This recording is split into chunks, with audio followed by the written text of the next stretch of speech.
What's up la gang, c'est Gabriel Garipi, IFBB Pro. Aujourd'hui, on est à notre vendredi storytelling. Dans le fond, la dernière fois, on s'est laissé à ma vie d'adulte. Dans le fond, OK, moi, quand j'ai commencé le bodybuilding, à m'entraîner quand j'étais plus jeune, je n'étais pas vraiment sérieux. Par la suite, OK, je m'entraînais, puis j'ai juste fait des compétitions pour le fun. Comme j'ai dit, j'avais peur des glucides. Je mangeais pas beaucoup de glucides, j'ai une mentalité, OK? Ce qui s'est passé dans le temps, c'est que Charles Poliquin, il était vraiment à mode.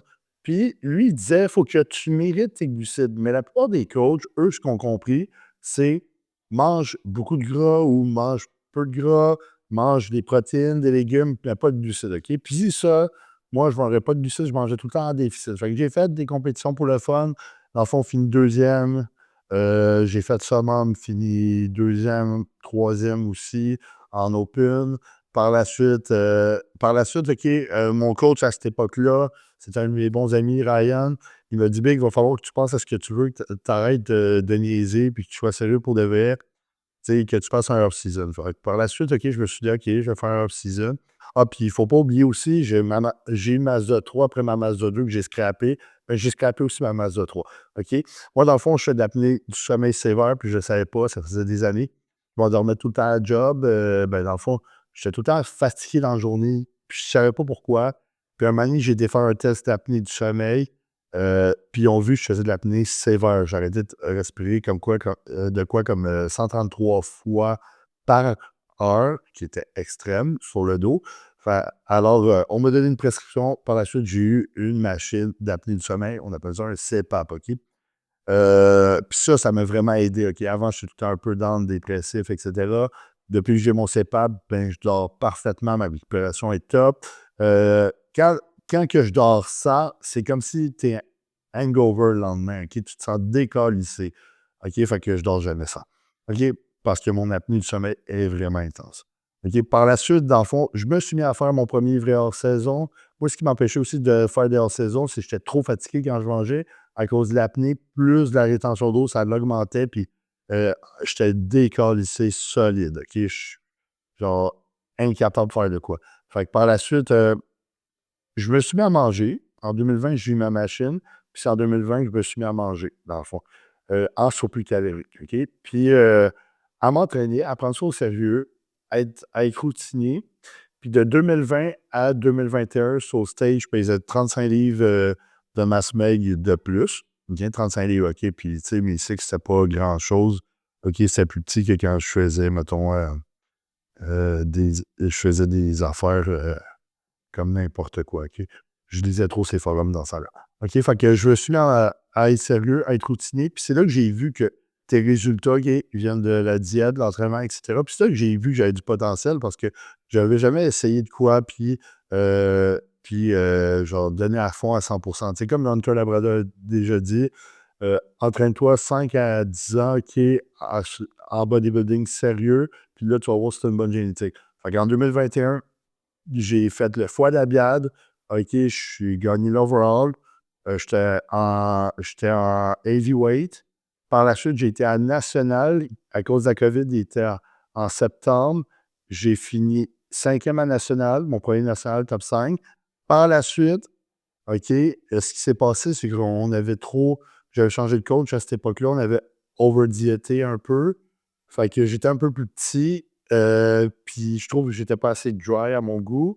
Par la suite, 3 mois après, le Toronto Pro Qualifier de juin, qui est un international, ils l'ont mis en décembre à cause de la COVID.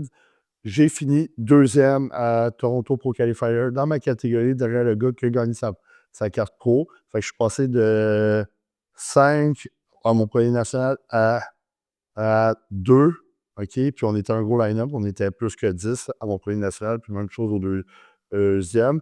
Puis par la suite, 6 mois après, OK, dans le fond, j'ai gagné ma carte pro. OK? Dans le fond, j'ai refait le Pro Qualifier en juin, puis je pesais 10 livres de plus, puis j'ai gagné ma carte pro.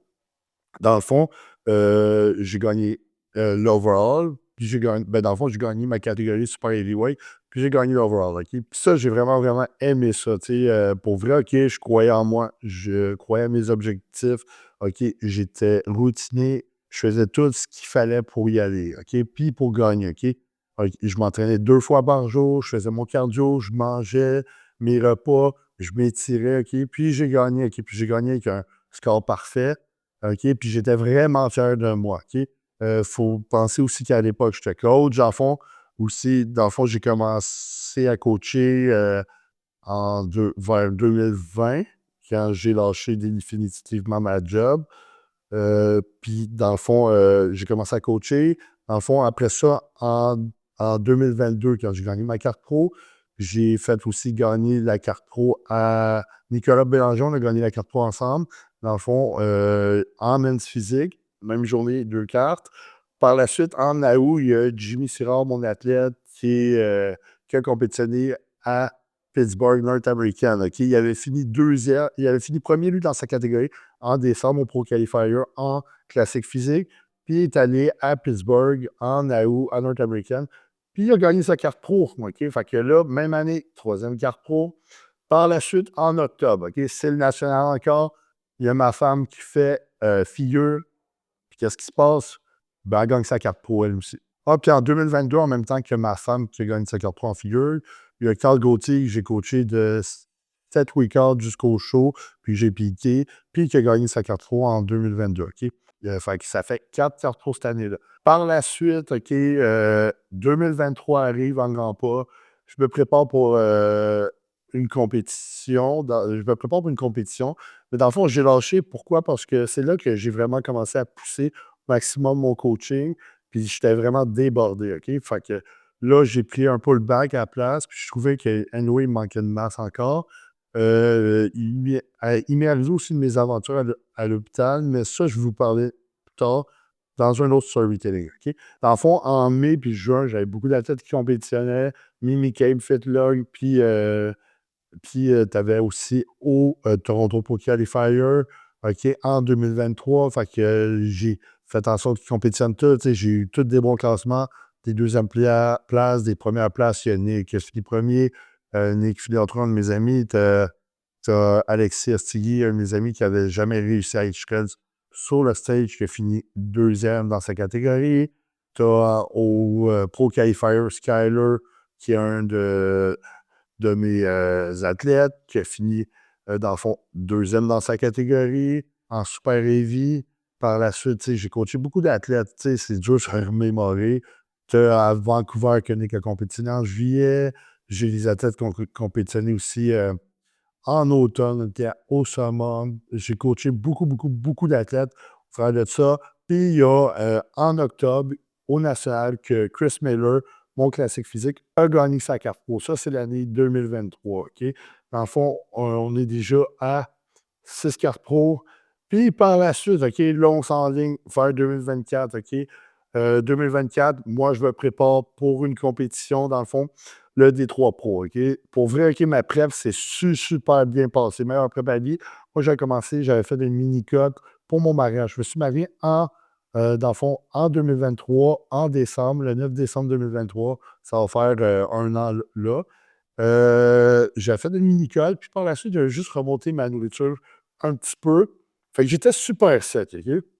Puis à 9 semaines avant le D3 Pro, je me dis, et pourquoi je fais pas des 3 pros? J'appelle Nick, je fais, hey, Big, tu penses que je serais prêt? Il fait, ben oui, Big, t'es vraiment sec. Fait que je me dis, OK, on s'enligne sur des 3 pros. C'est là que je me suis enligné pour faire des 3 pros. Pour vrai, c'était la prep la plus facile que j'ai eue à la fin. J'avais des journées, mes journées normales, dans le fond, ressemblaient à 5500 calories. J'avais 2 journées hautes par semaine à 7 à 8000 calories, puis une journée basse à 3500 calories. Vraiment facile prep, 30 minutes de cardio, pas plus. Pourquoi? Parce que je m'étais tenu sec tout le long, OK? Par la suite, dans le fond, moi, je me suis rendu à Détroit. OK? J'y étais avec Nick, avec ma femme, j'ai été avec Alex Auger, un de mes amis. Mais il y a eu une bad luck qui s'est passée. Moi, il y a un de mes clients qui est venu me voir 2 jours avant, 2, 3 jours avant, pour un suivi. Puis, il ne m'avait pas dit, ben, dans le fond, il avait pogné un virus, lui. Dans le fond, fait que moi, quand je suis parti à Détroit, tout allait bien, pour vrai. Mon meilleur look à vie. Ben, moi, le samedi, vu que le show était le dimanche, j'avais pogné ce virus-là, OK? Je chiais ma vie, OK? Dans le fond, j'allais aux toilettes 12 fois par jour, puis c'était de l'eau, OK? Puis j'étais pas capable de reprendre mon look, reprendre mon poids. Au début, un moment donné, je lookais 2D, tu sais, je perdais mes lignes parce que le muscle poussait plus contre la peau. pour vrai, cette journée-là, OK, j'ai bu peut-être 10 litres de liquide, dont 2 litres de Mountain Dew avec sucre. OK, j'ai mangé n'importe quoi pour essayer de me remplir. Vraiment n'importe quoi. Je dois avoir mangé 20 000 calories. Des Pop-Tarts avec mes repas. J'ai mangé des muffins. J'ai mangé, OK, des burgers, des frites. J'ai tout mangé, OK. J'ai réussi à ramener un petit peu mieux mon look. Ben, parce que pour vrai, j'aurais vraiment looké comme de la merde sinon. Mais c'était pas comme c'était avant. C'est sûr que c'est dur à ramener quand tu perds autant de poids rapidement. Tu sais, mon meilleur look était autour de 237, 238 plein, puis j'avais fini à 228. Je vous dis ça, c'est 10 livres de glycogène. OK, fait que ce qui s'est passé par la suite, moi, j'ai fait un 5e place à Détroit Pro au début. Honnêtement, ça m'a vraiment, vraiment fait mal. Pas pour la 5e place, mais parce que j'aimais pas mon look personnellement. Puis je savais, moi, ce que je ressemblais les journées d'avant. Puis honnêtement, par la suite, j'avais pas le mental. Puis honnêtement, ça me tentait pas de refaire une prep. J'en avais trop de choses qui se passaient dans ma vie. Genre, l'ouverture du gym en juillet. J'avais des athlètes à coacher pour le Mini Caves, pour le Toronto Pro Qualifier. Puis honnêtement, c'est pas une décision que je regrette de ne pas avoir fait d'autres shows, OK? Honnêtement, j'en masse le temps, j'ai 25 ans, j'ai tout le temps devant moi. Fait que par la suite, j'ai amené des athlètes à Mini Cave. J'en avais beaucoup à Mini Cave. Par la suite, j'ai amené des athlètes en juin au Toronto Pro Qualifier. J'ai scare mon athlète qui est viré pro à l'overall. Par la suite, j'avais aussi Vancouver. J'avais Sam Paquin. Dans le fond, Sam Paquin, on était à Vancouver. On a amené son meilleur look. Il était plein. Il était vraiment plein. Dry, pour vrai, je ne m'attendais même pas à ce qu'il look aussi bien. Par la suite, j'avais aussi le show naturel national en août à Toronto. Par la suite, j'avais le Summum Classic. J'avais des athlètes. Que ce soit dans toutes les catégories, pas mal wellness, figure, men's physique, puis classique. Puis par la suite, j'ai eu national en octobre, que j'avais aussi beaucoup d'athlètes. Tu sais, c'était vraiment une grosse année pour moi, OK? Surtout avec l'ouverture du gym. Puis, by the way, le gym va super bien. Vraiment fier d'avoir fait ça. Tu sais, c'était de quoi que ma femme voulait, OK, que mon meilleur ami voulait. Fait qu'on a ouvert un gym, le Gigi Gym. Pour vrai, l'ambiance est vraiment cool, c'est convivial. OK, on a tout du fun, OK? Si tu veux un gym, c'est sûr que c'est la place qu'il faut que tu ailles pour t'entraîner, OK? C'est sûr qu'il y a des gyms que c'est qui sont moins chers, mais il n'y a pas d'ambiance. Les machines sont moins bonnes. Il y a des gyms qui ont toutes les meilleures machines, OK? C'est quoi le défaut avec ces gyms-là, quand il y a beaucoup de monde, tout ça, avec toutes les meilleures machines? Ben, il n'y a personne, pas de service à clientèle. Nous, c'était un tout en un, OK? Des bonnes machines, service à clientèle, puis c'était vraiment un rêve, OK? L'ouverture du gym, depuis que c'est ouvert, ça va super bien. OK? Le coaching, ça va super bien. OK? Honnêtement, mes athlètes satisfaits. Je suis vraiment fier d'eux. Par la suite, là, on est en 2024. Je diète, je fais une ill face en ce moment. On s'enligne pour Toronto l'année prochaine. J'ai ma femme qui veut faire un pro début. Fait que c'est une grosse année qui s'en vient. Puis, moi, je suis passé de Mazda 2, Mazda 3, Volt en voiture à, là, j'ai un Blazer que je conduis électrique, RS. Puis, j'ai une Z06, une Corvette Z06 que j'ai dans mon garage, dans le fond, 2025 que je me suis acheté cette année. J'ai une autre Corvette avant aussi, je ne vous l'ai pas dit, mais en 2023, j'ai une C8 Stingray, c'est le modèle ordinaire.